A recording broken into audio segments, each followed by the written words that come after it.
As you may notice, our dear teacher is with us in spirit tonight. We're going to mix it up a little bit just so everyone gets a feel for what we have in store. We don't know. So you're in the best spot for it, right? We're going to have a beautiful, beautiful melody from these two. Whenever you guys are ready to start off our meditation.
Thank you. That was wonderful. That was beautiful.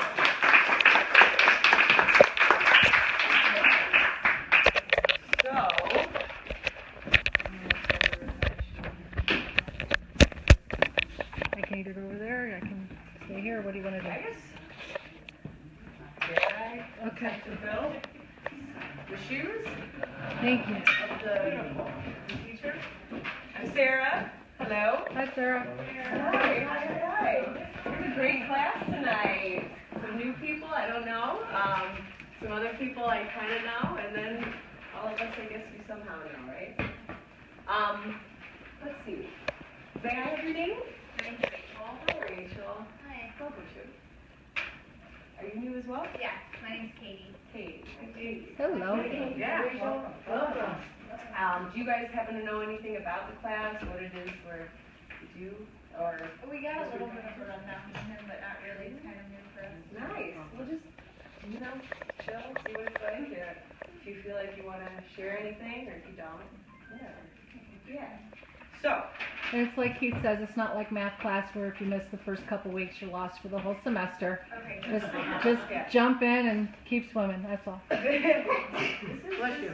is just us getting together after learning so much from life, and just the healing that comes about living in a way that is just unconditionally loving. And that's just what we share with each other, I don't know if you happen to know who Keith is. He is our healer here at the center, and then just he's a soul who everyone just can't help but love. So let's hope that is apparent in all of us, because remember, the teacher is the one who shows the way, and it's the students who happen to walk that path, and not just remembering the teacher, but living what the teacher taught. So learn from each other. Yeah, that's right. Yeah. So. And becoming teachers ourselves, which I think we'll Yes. get to Yes. in a little bit here. Yeah. So let's see. If we look at the study guide, this is what we did from last week. Please, everyone, let's just have this be an organic experience as it's occurring. So Carla and I had kind of spoken before, like if this is for us and for what we need to bring to the world, let's be involved or engaged or in some way just present. Doesn't mean you guys have to share everything, but just, we understand that we are, you could say, disciples of Keith and everything, but we want to be able to have open conversation, even if he's not here with us physically. Don't be shy. So, going from the study guide from last week, let's see, this is what he said directly. You are a product that's being created by the process. It's not something you're getting out of the way of just once happening. You're getting out of the way of something that's happening. So, yes, you are an ongoing product of a process of creation. As always, we do not judge ourselves or others. We honor where we are in the now, and we treat ourselves and others lovingly and compassionately. The focus points from last class. This first one is actually a direct quote from Keith as well, from God. I am a product of the process of creation, and it is the process that keeps me in immortality, because ultimately it is the process that gives me eternal life, that keeps creating me, that keeps giving me forms, that keeps giving me life. It is not the product. When the pupil is ready, the teacher will appear. When the teacher is ready, the pupil will appear. And at any point in time, I can be both teacher and pupil.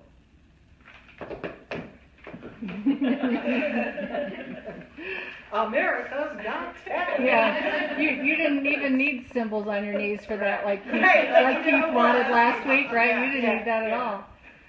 And I just look completely insane, and anyone did not catch that. This would be the first time, so. Alright, this is kind of cool. It's pertaining to, I guess what it doesn't pertain to is I'm more curious. The only control I have, i.e., our perspective, is how I am with what is. That's all we are, how we are with something as it's happening. When I'm praying for a miracle, I'm praying for a change in perspective, because in that moment, I'm seeing something in a way that isn't helpful to me and is keeping me in mortality. So the whole thing with last week, we really, and in general, we've been expanding upon the whole, I don't want to say notion, concept, but reality, I guess, of immortality. And especially this last focus point, looking at a miracle. I really want to hear someone contribute something that they know has undoubtedly changed the way in which they perceive the world. Or themselves. Or themselves. I mean, it's all interchangeable in the end. So let's just pause, because I think this is a moment of reflection. Everything is always built upon what was learned prior, but like just to really quiet and see like what was something, and it could have been through the healings with having a Dr. Jordan appointment, just in our own awakening process. But I mean, like, for real, if I know I know for myself, I can think of the exact moment of a miracle happening where my perspective was totally changed to the point my whole life went from being a very, very terrible life, chosen by me, to something completely miraculous, which is unfolding as I speak. Why don't you share that? Yeah, do tell. Put myself in the spot. You knew it was coming. You know, I kind of did. Comfortable. Oh yeah, no, I mean, that has nothing to do with it. It's just a long story. So to condense it, I guess everything has to start off with going back to acknowledging that it was not me who was able to make this shift. It was God that seriously put it in my mind and made me realize, oh my God. At the time, this was a few years ago, I had been involved in a relationship with a man who is just, he's unconscious and ignorant. And if, you know, we are in the practice, we know that's kind of like the evolved way to say evil, you know. But what happened was, as this man is talking to me on the phone, he lives in Florida, he's not in the current Cleveland area, thank God. But he was telling me all of these things that at the time I was so, I can't even say dismayed, that were so, he was telling me all these things that had they had not occurred, I would have still remained in Florida. And at the time, they were the most distressful situations where it was like, oh, he said, you know, I could have always had you if you stayed in Florida, but then you had to go and hit your head and you had to go back home. And then you came back down and I would have had you again, but then you had to go to treatment again, and then you had to come back home. All of these things he kept saying, and God kept showing me, no, Sarah, you can't stay there. No, Sarah, you have to come back to Ohio. No, Sarah, you have to be here where the doctor is. And this goes back to the talk on acceptance brought through Keith, and how he said, and this is something that is so important, and I tell people this, that talk changed my life because of this perspective that God brought to me at that moment. The message behind that talk was, you know, forgiveness is wonderful, but don't think you need to forgive the things that happened to you in your life. You need to thank them. You need to thank those things in your life that were so difficult, so hard, because it is those things that took you on the path to God. So, as this man's telling me all these things in this conversation, and I'm having all of these insights coming to me where God's telling me in my mind, no, you had to come back. No, no, no. And then all of a sudden, I was like, oh, holy shit. And I said that. I'm on the phone with him, and I go, I have to thank you for being in my life. And I paused, and I remember it wasn't that hesitancy, it was I had to push myself into the physical experience of gratitude. Go, thank you for being in my life. Thank you for that. And it was God that showed me how, and this eventually came through an amazing series of events, including a visit with Keith, give or take a visit or two. I'm in the frequent flyer group, if you get my idea. And I'm telling you, these are things unparalleled from anything in what contemporary society believes is possible. And it was that turning point, and then shortly thereafter, an appointment session that I had where God completely affirmed the fact that I was on that same path of being such an unconscious, ignorant, evil person. And it was just the shift in perspective of going from feeling like this man had done everything, he truly had, everything he could to find ways to hurt me and to do these terrible things, whatever, and it doesn't even matter, because the whole point of the story is that was exactly what I needed for me to learn you may not behave this way. way. You may not be with people this way. You must grow, you must evolve, and you must be thankful for these circumstances, because it is those circumstances that are taking you on the path to loving life unconditionally and being a selfless servant for the greater good. And it's just, it's the best story ever. It's seriously the best story ever, because it's like, I've had a very colorful journey so far, and I'm not trying to make this all about me, because if anything, it showed me how much I had to learn. And I'm so happy to share it, but it's just so funny because I've had a very colorful ride, and I can relate to a lot of people. So that's why I'm just happy to say it, and I can make it a little more articulate in story writing. But anyway, it's just really cool to see something that was once so heavy and sad and wrought with this dysfunctional relationship energy that was just abusive and everything, and to look at it and be thankful for it. It reminds me, and we had this conversation at some point in the last week. Has anyone ever seen Jacob's Ladder, the movie? Mm-hmm.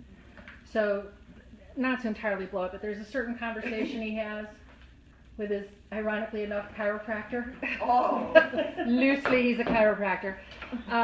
But he's saying to the main character sometimes, and I'm going to butcher this completely, but sometimes it feels like there are demons that are dragging us down and holding us down. And then somehow suddenly we realize that they were really angels trying to help us up. And it's all about perspective. It's all about perspective. Like, a big one for me was at the point in time, I grew up hearing no pain, no gain. Didn't matter if it was physical therapy, the track team, 12-stepper, it didn't matter. No pain, no gain. And what a revelation it was for me when somehow my perspective shifted and I saw that, wow, you know what? No, there's been periods of growth that haven't been motivated and fueled by pain. They've been motivated and fueled by self-care, and then having that be the fertile ground from which I can then grow. And once I realized that then take the next step further, that didn't have to be happenstance. Yeah. I could choose that. I didn't have to wait for the 2x4. I could listen to the gentle whisper. I could listen to my own wisdom, and at first I had to acknowledge that I had any, but that discovery that I didn't have to be in pain in order to grow. Yeah, we don't have to hurt to heal. So that was if I had to, and there's been so many of those kind of perspective shifting moments, but I think that one was so pivotal because it changed the way I look at growth and how I grew from then on. Yeah, I mean, you don't, a lot of times, from the things that I've encountered, it's easy to kind of lose sight of the magic of what just changed everything. But at the same time, when I really just bask in the experiences that I've had and the lessons I've been taught, and a big dose of humility comes along with that. You got to be ready for it, and if you're not, you know what, you become ready for it, because it takes you no matter what, and that's really important. Not to get, it doesn't come down to me and my story. It comes down to what it is that's making all of this jive together. And I mean, like, just to fathom the experience of how these things work. I mean, we don't even know. And to pack meaning involved in that, and importance and love, and I mean, it's just, for me, at this point in my life, and I'm very grateful, but also very humble to know that I'm not trying to tempt fate, but I'm just happy from what I've learned, There's so much more to be grateful of and in awe of than the things that I can misinterpret as being anything other than divine. It's too easy to get swept away with the love of the miracles. And, if you ask my family, if you ask any of my friends, I was a totally different person. And I'm so glad she's dead. So. Your turn. What are we sharing on? Anything you want, honestly. Well, it was the last focus point that I was going off of. But seriously, yeah, we don't, you know how it is. I do? All right, well, I'm going to share a change of perspective. Right on. I had two that I remembered, but I can only remember one right this minute. And it was really quick because it just happened. So I was at a service on Sunday, and I sometimes sing. And so I was singing a duet on Sunday at church, really a very appropriate song about love and peace and joy and relating to Martin Luther King Day. But anyway, that's besides the point. And I asked my husband, who wasn't going to go to church, if he would go out of his way to get himself ready for church and show up and videotape, because I like my 3-year-old grandson to see. I'd like to share those things because we're in a different state, so I want to share with him what my life is as much as I can. So later he says to me, I sent the video off to him, a little clip. My first response, you sent him a clip? Like, I did, it came right, you sent him a clip? I wanted you to tape it. That's why I asked you to get dressed and come to church. I wanted you to tape the whole song. Immediately, like, thank you, God. Whoosh! I said, oh, this is not me. I said, oh, that's okay. We'll just do it again another time. Like, and I was able to just let it go. Like, it was behind me. That's like a major miracle and change in perspective. Like, oh, well, if we did it once, even if we just get together after church and someone uses my phone and tapes it, I mean, we can recreate it. Oh my God, what a relief that was, not to have to be angry all day and carry that around with me. I always look at this like this vision, like, whew, it comes through me, boom, out my mouth. That honestly, like, I hear that too is related to immortality, because it's Yes. you just said, like, why choose to be angry about this? It's over. Yeah. What can I do? Oh my Yeah. God, what do I do now? Right. You can change this much of it. Yeah, I mean, and honestly, like, bringing myself into, like, the eternal moment, you know, transcending into immortality, I just ask myself that question. Am I going to be angry? Do I want to be pissed off about this forever? And usually it's like, no. Which is nice, because sometimes it's like, yes! But you know, Sarah, sometimes when that happens, when you get to that point where it doesn't matter, then things start happening. And this happened this morning, because morning meditation time is extremely important. And if Keith were here, he'd be smiling from ear to ear, because for 8 years, there have been water episodes in my life, and he refers to them as water episodes. And we both agreed it has something to do with past life, but it was something I never really spent a lot of time. I accepted it, everything. But, and I'm not going into the details, but it happened this morning. Doreen Virtue is a basic source of inspiration at 5:30 in the morning when I wake up to give me an idea about what to meditate on. And this morning's was all about the lost continent of Atlantis and water. And I'm going, okay, and what it got into was forgiveness.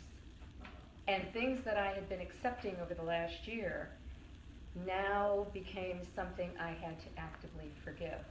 And then went into a meditation to it, and talk about draining. I mean, the change of perspective about parents, about my sisters. And I now have 3 books from the library already on Atlantis, because I never really knew much about it, but there's relationships in Atlantis that I don't know if it was my past life, my father's past life, but all of that stuff. And that's been a recurring theme since I started seeing Keith 8 years ago. That's awesome. So it is awesome. I don't know what the effect of it's going to be yet, but the acceptance that it wasn't my parents' fault about being dysfunctional. It wasn't my sister's fault, and it's a totally different feeling and totally exhausting. Yeah. The first thing I said to you tonight when we passed on the steps, I said I'm exhausted, and it's been a long day. But it's a change of perspective where for my whole life, I have viewed my parents and my sisters in one way, and that totally changed this morning. Yeah, And I don't know the effect yet. that's amazing. It is. Those are huge family unit, and you have this, like, you know. But you get to the point of accepting, and then all of a sudden something appears that you have no control over, and you go, oh my God, this changes everything. And we'll see how it happens. Yeah, it's like, let's change filters, see what's in store for the show.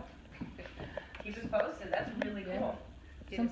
Something that's interesting for what it's worth in the Seneca tradition, and probably others, Water is, in the Seneca tradition and in others,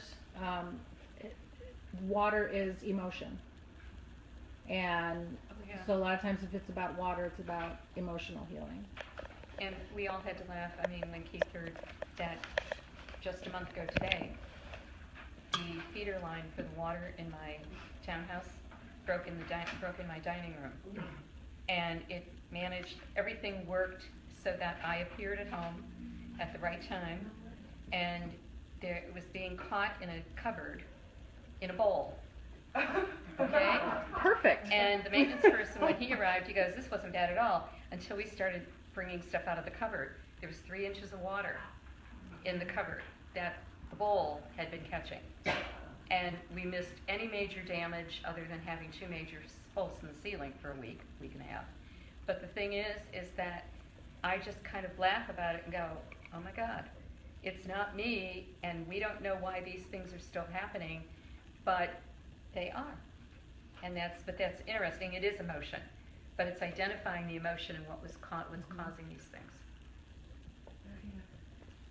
That's really cool. Thanks, Carla.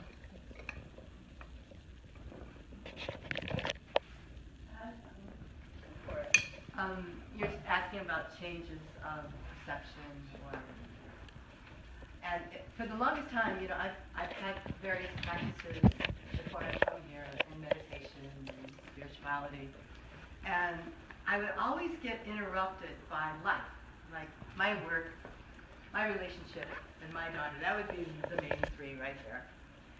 And instead of continuing my practice, I would get all caught up in whatever the issue was with those 3 things or people. And then I heard it said by a person I'm studying under, whose name is Thomas Hubel, that what is in your way is the way, which is what you were talking about. And I thought, whoa, okay, so you can't get around these, you go through them. And so I actually took on each of my 3 issues, using my spiritual life to get through those problems. And it's been phenomenal. They've been the path instead of the obstacle. So, not going into great detail about any of them, but it certainly has helped my relationship to not see, just because someone isn't here studying this or enlightened doesn't mean that they aren't on a path too. And it enabled me to be less judgmental and to align myself with him. And it's been phenomenal, seeing him as the way instead of in the way. Yeah. And the same with work. My daughter's less of an issue. She's fantastic. It's just that she's my daughter, so I gotta have something. But that's been my learning, and whenever I come here, I feel like that's exactly what we're talking about here too. Yeah, and you mentioning, the person who you're able to align with and walk through, and how that lessens the kind of sometimes knee-jerk reaction for judgment. Not necessarily condoning judgment, but just, it happens until it doesn't. But it's just really cool because it's the whole, when you level out with the non-judgment, you just can't help but see yourself in the other person. And then if you're on good terms with yourself, of course, you're on good terms with them, and sometimes it's the other way too, but, we get through it. Yeah.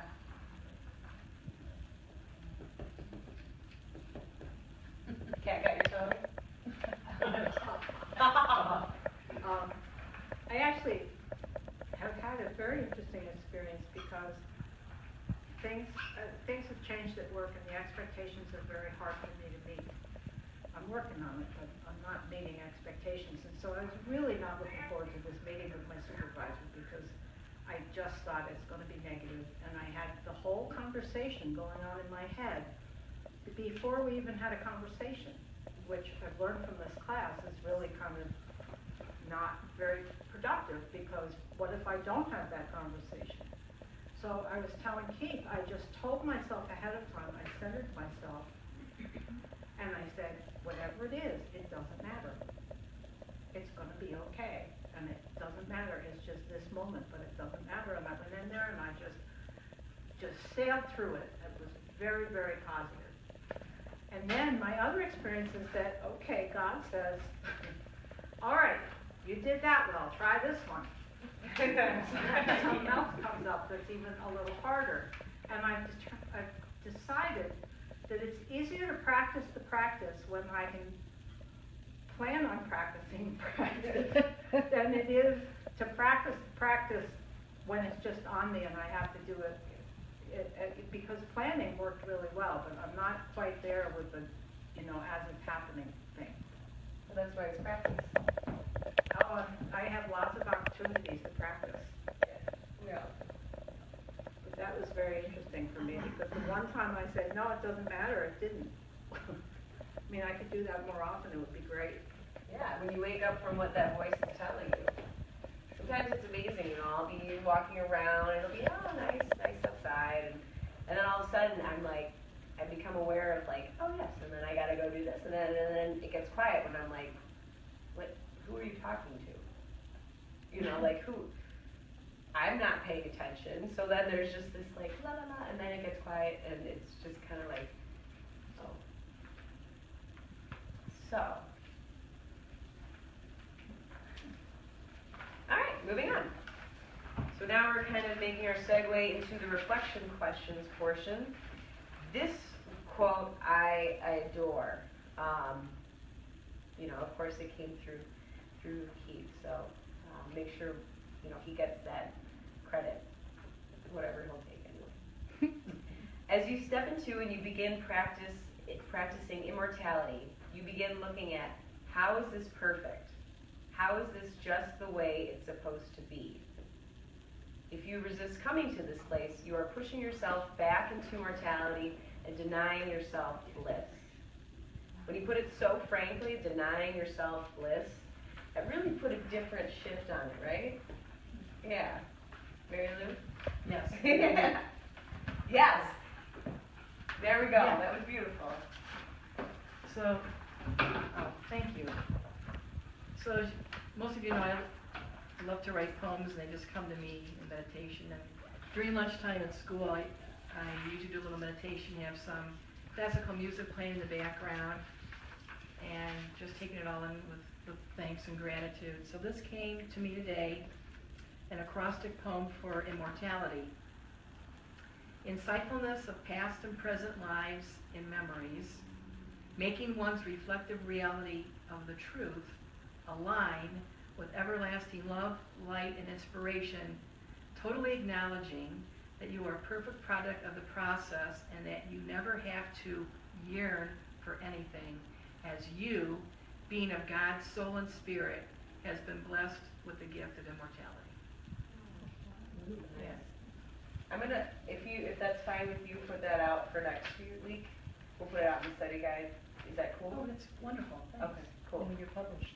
Yeah. Well, it's very beautiful, especially you speaking it. I know for me, it helps to read it as well. I wanted to share tonight with class. Just came today. Thank you. Thank you. Thank you, family. Deny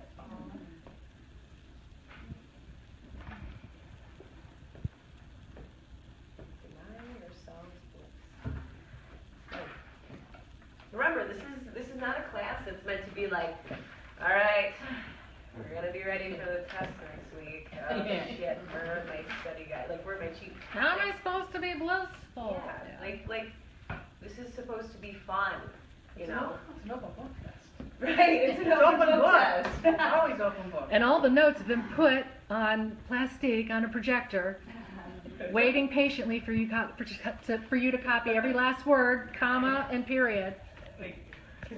We partially digested it and spoon-fed it. Yeah, those are the best kind of open book tests.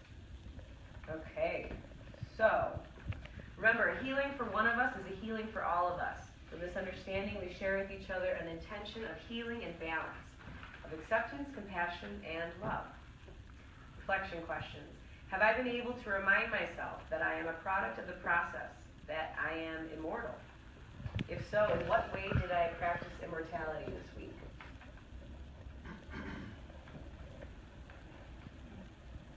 I'll give it a shot.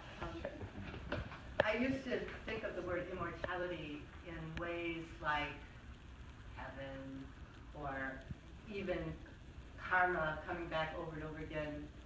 And it has hit me that immortality doesn't have to be that. It could be something that we're already in. That's what you said.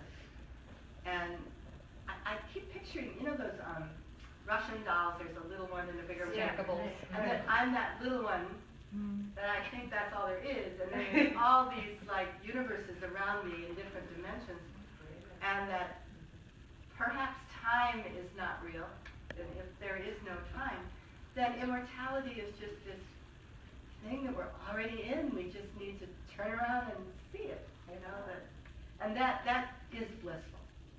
To see that the little problems I mentioned earlier, those are just window dressing for this world that we're in that's very beautiful. And so I guess my understanding of immortality is changing and growing and less sequential. It's not like I'm here now and then I'm going to be immortal later. You know? That's beautiful. That's what I have to say about That's beautiful. I love that. I love that answer. Yeah. Right on. Yeah. Thank you. And Sarah, I Yeah. too just realizing that it can be so effortless. You don't need to have any preconception about it or expectation or resistance. Just have it be the way it is. That's what I've been saying to myself all week. It's just the way it is now. And I felt myself shift into it. It was like a pillar of resistance. It was interesting. I had really sore forearms. I hadn't been doing anything. It was like there was resistance. And then once I just said to myself, this is just the way it is. Make it effortless. It was amazing. The whole thing just opened up. That's what I was. Resistance around it. Yeah, and that ourselves, you know, on that very foundational level of the physical body, the form, you know, ourselves relax when they realize, let's just be immortal. Let's not just confine everything down to the survival of this moment and if I'm gonna make it or not, and then everything gets like tensed up. Yeah, like I felt like I was holding on to mortality. Yeah. As soon as I let it go, it all went away. Right It on. was cool. Don't you love how the symbolism checks out? Yeah. But isn't it also very difficult when you are at that point? Because people can look at you and say, does nothing bother you anymore? No, it doesn't. And people get upset with that at times. It makes them uneasy because Yes. they're reflecting on how they feel about it. And you wish you could do something to ease that anxiety on their part, but you can't. Everybody has to come into it on their own pace. But yet, when I look back even 5 or 6 years ago, my God, was life difficult because I made it difficult. And now everything just flows, and sometimes I have to look skyward and go, stop it. You're doing too much of what I asked you to do, okay? Enough, stop it, okay? And that's what, like this morning, going back to what I related, it was almost like it got to be 7:30. It had been 2 hours that I'm in this meditation and doing everything else. And I really didn't want to get up and face everything I needed to do and wanted to do today because I just wanted to be in the moment of doing that. But going back, if that had happened 2 years ago, 3 years ago, 4 years ago, I wouldn't have been ready. And it would have been devastating and I might not have been open to it. But it's hard when you are among a lot of other people who are not at the same place you are. And that's part of the beauty of this group. Because at least you can come here and be open. That's just a level of consciousness. You know, it's funny, you were inviting me, like, before I got in the tank this afternoon to have a hallucination, and I said a vision for tonight, and it was just funny. And after the quiet, or after the chatter quieted, actually a phrase kept coming again and again, and it was, immortality is now, and eternity is in every moment. And it kept repeating again and again and again. Say it again. Immortality is now, and eternity is in every moment. Okay, Carla, can you, in your words, define the difference between immortality and eternity? I think immortality is like anxiety. This is how I just view what you said. It's like immortality is about me, and eternity is about what's out there. Yeah. That's pretty much, yeah, what I was going to say. All the multiverses and dimensions and even the things that are beyond what we consider to be. So eternity Afterlife. is like a time concept. I think it's a word we might use to try and comprehend Okay. that, because I've had the understanding for a long time that time and space are constructs that we use to order our world Right. and to try and describe things that are taking place, because we don't have other ways to describe them, because not everybody's telepathic, so we can't just immediately, no, seriously, we cannot just convey exactly what's going on inside of us. So that's always been, I can probably thank my parents' love of science fiction for that, for having, exposing me at the age of 5 to those kinds of things. So my little sponge brain soaked it up. I would be very interested to see how Keith would define them, if they are interchangeable, if they're different. If it matters at all. Yeah. And it doesn't really matter. Right. But it's just one of those concepts that you go, okay, we're talking about immortality, but in religious concepts, they talked about eternity forever, but they looked at it very differently. We were not immortal. Yeah. But we lived for eternity. And I think that's a hard thing for children to comprehend. Like, if I'm going to die, what difference does it make? Well, you're going to go on to another life. But what do you call that other life? Well, it's heaven or it's hell. I mean, that's a common concept in many religious studies. But it just occurred to me when you were talking about that, how do you see the difference?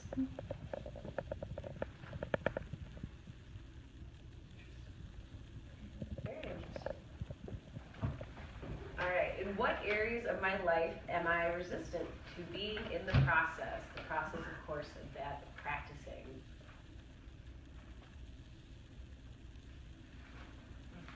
Awesome, everyone is full steam ahead. Happy. It's good. There's And it's all part of the process anyway. It's all inevitable. You can either, go with the flow, or you can fight against the current, and every other kind of somewhat cliche but still appropriate statement that makes it clear, like, listen, you either go with it or you go against it, but you're still going with it. You might as well enjoy the ride. I was thinking about Sarah's story about the woman who was mourning because she couldn't have children, and the discussion you had with her about that. And I was putting myself in that place. Okay, so I understand immortality. Could I accept that in this life that I'm conscious of now, that I won't have a kid because I may not be conscious of it in my next life? And it's very hard for me to put those, it's like 4 dimensions, because I can't imagine being okay with that, because I know that maybe in the next life I will have a kid, because I won't be me then. I mean, It blows your mind, right? It blows your mind. And you still have to live this life. and I think, but I think in my practice, it's a lot about meaning making, and so this is where sometimes trying to go too far ahead, like for me, it can get me in a snag. And what I know to be sure, whether like, be here now. If I'm here now, and I'm bringing all that I possibly can to my willingness and awareness from this moment, that I'm living well, I'm as close to being as true to myself as I can be, and the results will manage themselves. And when it is of particular concern to me, I can walk myself through and say, well, I'm looking at this from the perspective of who I am at this moment. Knowing that, when I get to that situation, I'm not going to be who I am at this moment. I will be the person that has been prepared by this moment to have that experience. And then I can kind of, it sounds really wordy, but in my brain it's like that. So that is one way that I work through that when I get caught up of, even in this lifetime. Like I do what Keith talks about in the book, talk about practicing immortality.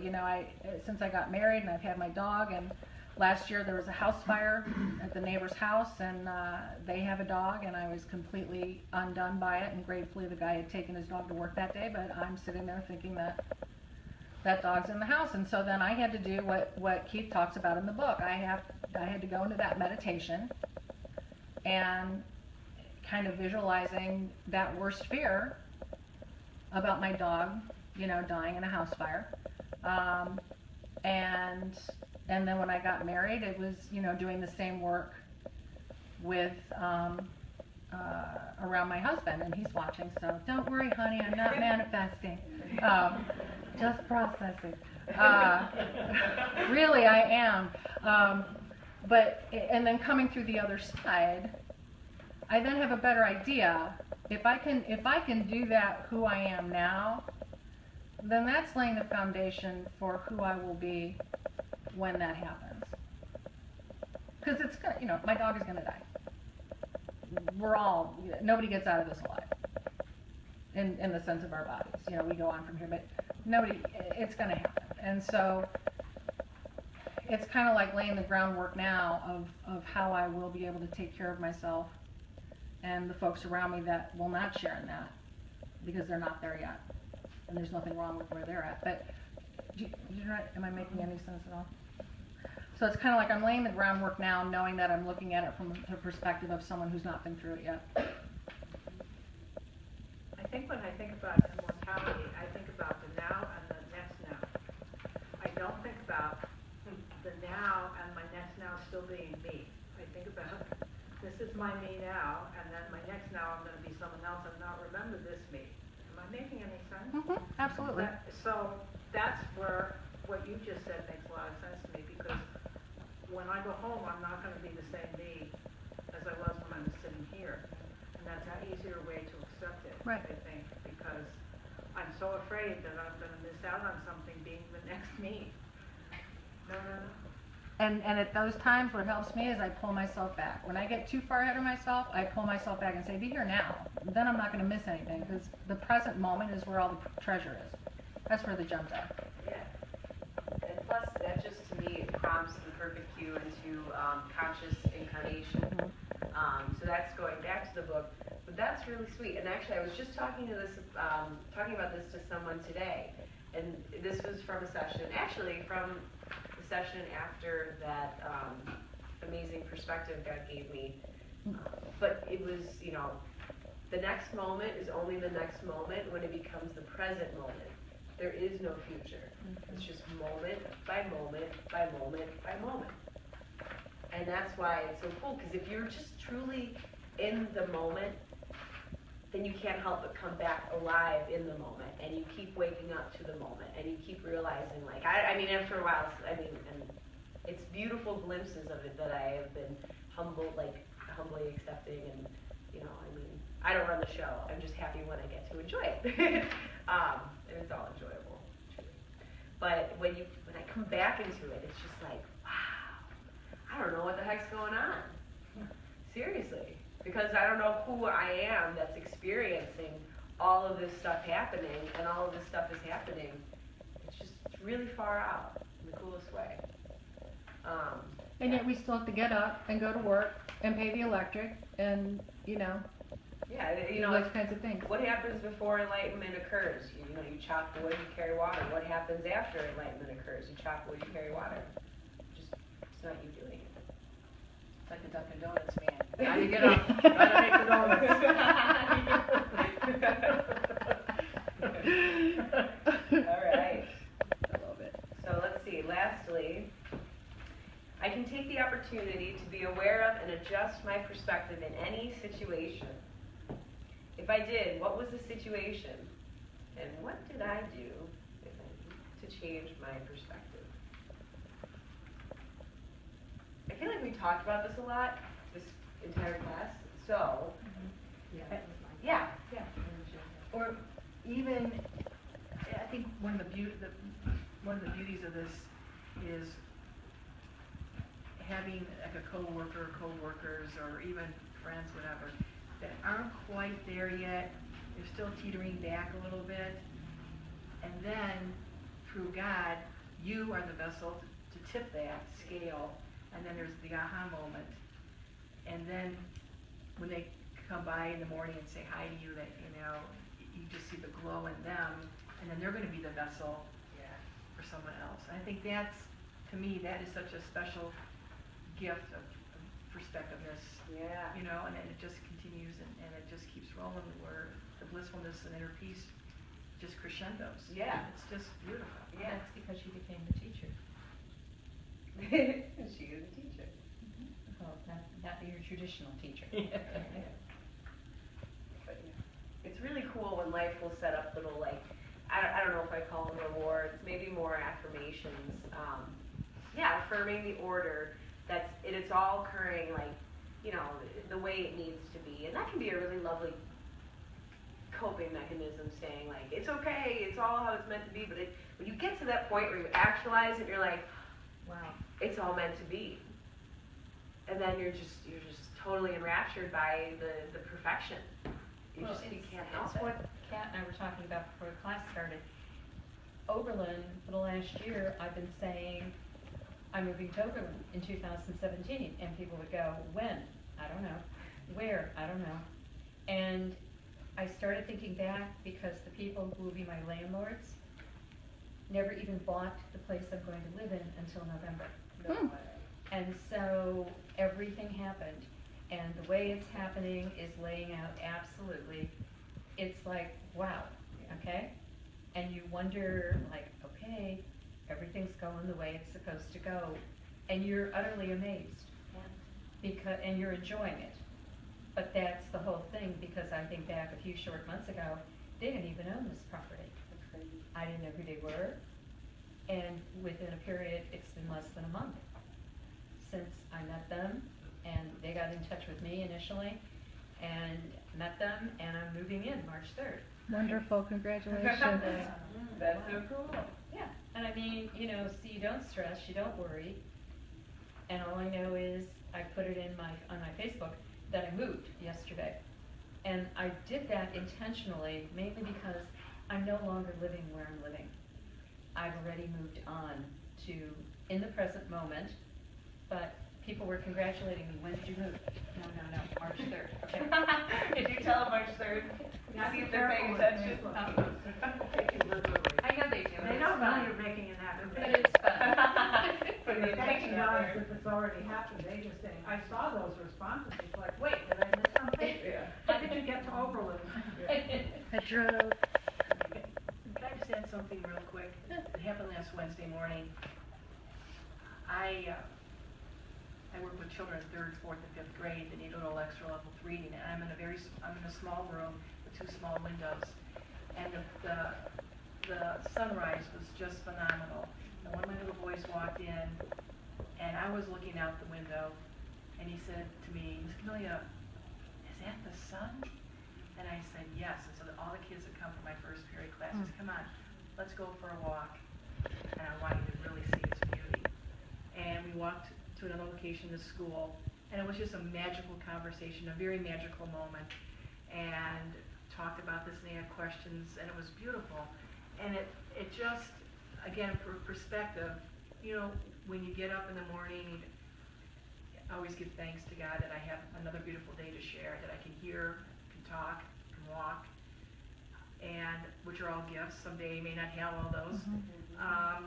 And so now, the first period class every morning now they come in and they look through the window, and it's just magic. You know, I said, the sun's come up to say good morning to you, and such a beautiful color, and then, you know, some of the birds were singing, which was great. It was just, I just had to say, for perspective, it was just another special gift. But you've had that effect on them, and they will have that effect on Yeah, someone else. just, I just want to share that. That's beautiful. So this kind of leads me to something that it came to me last week when we were working on the study guide, and it just has persisted. And since you said that, it's kind of like, okay, say it. You know, the quote was, "We are products of the process of creation," and what kept coming to mind is, we are products of the process of creation becoming the process. And so in that moment, you were part of that process for those kids. It was really beautiful. It was very special. And I have a sign on my desk, families. They all know we're all the kids that I have the pleasure and cherish every moment that they come into my family of reading. It was just a special gift. just wonderful. Because they've changed forever now. Yep. Their perspectives have been shifted. Yeah, which is great. And you didn't plan it. No, God provided that, which is wonderful. It's beautiful. And maybe so all we have to do then is to just pay attention. Those opportunities are everywhere. I like to say, and I'm quoting somebody else, you know, who needs a burning bush when the whole world's on fire? There's opportunities everywhere. We just need to stay awake.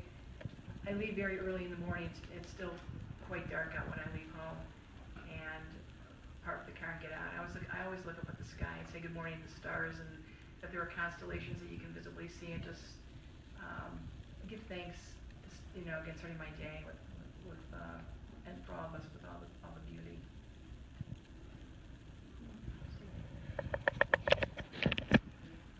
What's our time? Okay, what is our time? 7:26. Holy goodness. So It's yes. absolutely perfect time.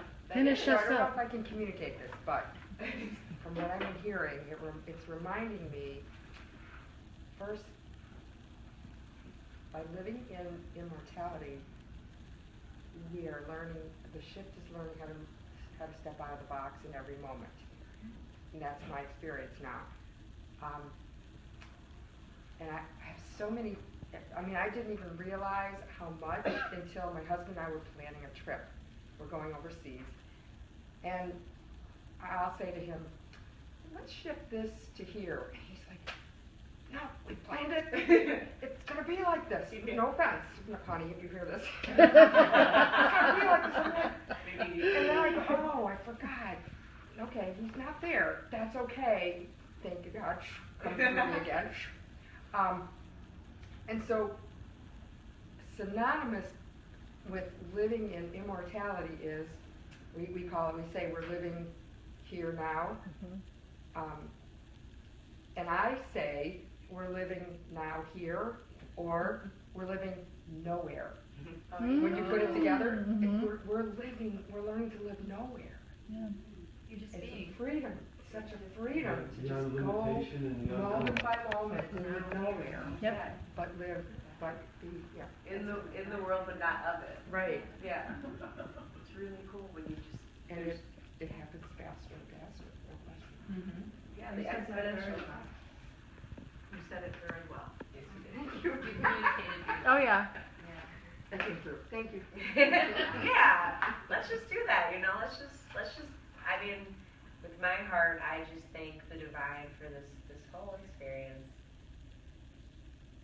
But you go around saying thank you a lot and looking upward. Yeah, It's very simple. yeah. And inward. You know. All right, so, does anyone want to do the chamber? Does anyone not want to do the chamber? Does anyone? Or just do a special healing. Just do, Yeah, why don't we do a just special hold healing. a special intention for whoever's on our hearts and minds, or for those out there where the healing needs to go. Yeah, let's do it. For anyone who may feel alone or lost. Do we want to say art to do that, or whatever? Sure. Yeah, maybe. Sure. Sounds great. There aren't any rules here. Do it as you go. Do it as you go. What's the best way? Just don't, yeah, once you get into the circle line, yeah, flow the circle stuff out of here. Closer. Chamber it up. Closer. Yeah. Chamber it up. Circle, circle. Yeah, welcome. Okay. It's the touching. It's the Oh, sharing of our okay. Everybody Yeah. touch it? Here. Okay. And we'll just hold We it. didn't want to leave that you left out. And how about maybe if anyone does have a particular someone that's on their hearts, we can just call out their name. My sister Annie. Eric. Sharon. Jamaica, my son Keith. Love. My friend Karen. Jim and Jolie. Days were just passed. Kristen Rock. Charity.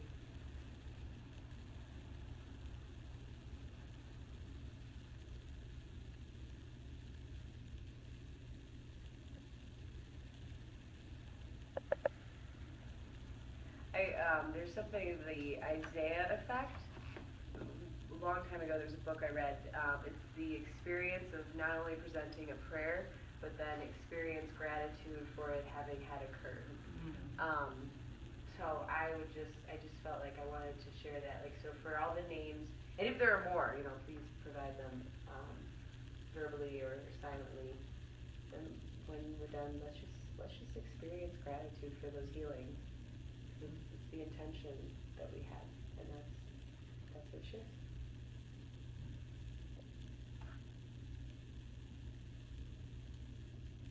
Martha.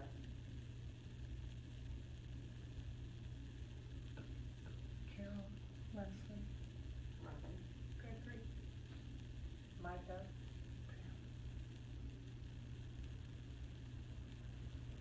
Renee. Trevor.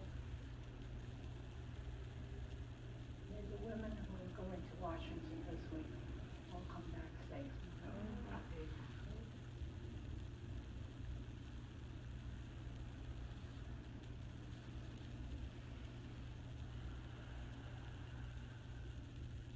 Healing for one, healing for all. Yeah. The unconditional love continue to reign throughout the universe. And may we lower our umbrellas to feel it.